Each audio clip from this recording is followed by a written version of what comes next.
Welcome back. An accident involving 5 people at a construction site of the Hong Kong-Zhuhai-Macau Bridge. 3 people fell into the sea near Tayo this afternoon, and 2 of them remain missing. Winna Wong reports. Ambulances and rescue workers rushed to the scene of the accident. Helicopters were also deployed for the mission. At around 3:30 this afternoon, a work platform at the site collapsed. 3 workers fell into the sea. 1 was rescued soon afterwards and was sent to North Lantau Hospital. Meanwhile, 2 other workers were struck by cables that snapped during the incident. They have been sent to Tuen Mun and Eastern hospitals. A spokesman for the Labor Department said authorities are still investigating why the workstation fell. This is not the first time accidents have occurred during the construction of the bridge.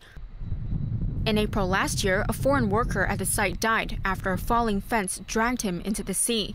Since construction works began in 2011, 8 deaths and about 170 injuries have been reported. Chow Lun-kyu, chairman of the Construction Industry Employees General Union, says a rush to complete works and the lack of good management are partly to blame for the high number of accidents. Winna Wong, TVB News. The government and Walt Disney Company have revised the funding plans for the Hong Kong theme park's $10.9 billion facelift.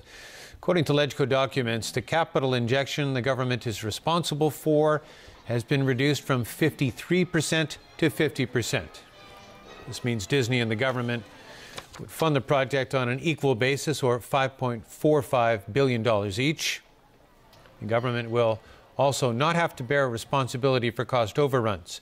LegCo's Finance Committee is expected to discuss the matter Saturday at the earliest. In an effort to boost jobs in America, President Donald Trump signed an order to bring back the dying coal industry. While those in the industry cheered the news, environmentalists vowed to fight it. We will put our miners back to work. Trump declared an end to the so-called war on coal as part of his campaign pledge to create more jobs. With today's executive action, I am taking historic steps to lift the restrictions on American energy, to reverse government intrusion, and to cancel job-killing regulations. To add insult to injury, Trump signed his executive order in the Environmental Protection Agency headquarters. Trump once called global warming a hoax, and critics say his actions make it clear he truly believes that. His order scraps 6 climate change orders his predecessor, Barack Obama, put in place to curb global warming. This includes dismantling regulations that make it tougher to mine coal on federal lands. Environmental groups call Trump's pro-fossil fuel agenda a declaration of war they plan to fight via lawsuits.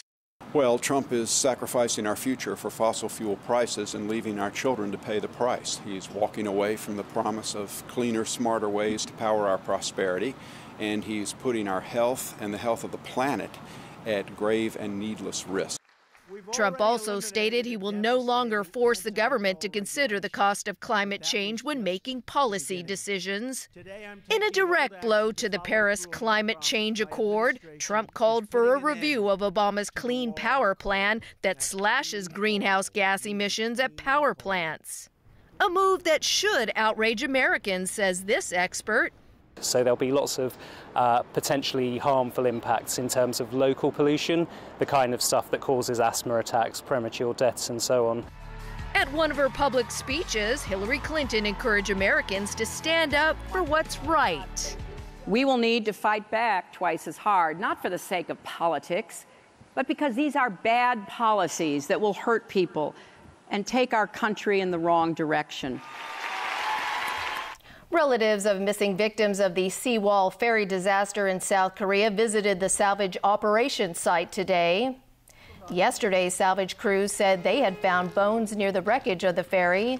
The discovery raised hopes that the remains were some of the 9 people still missing.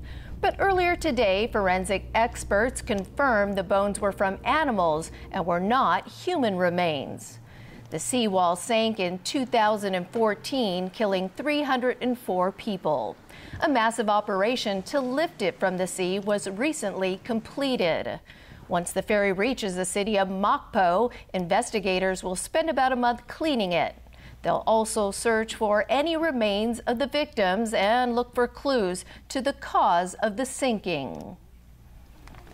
All right, Chris, over to you for today's sports. Thanks.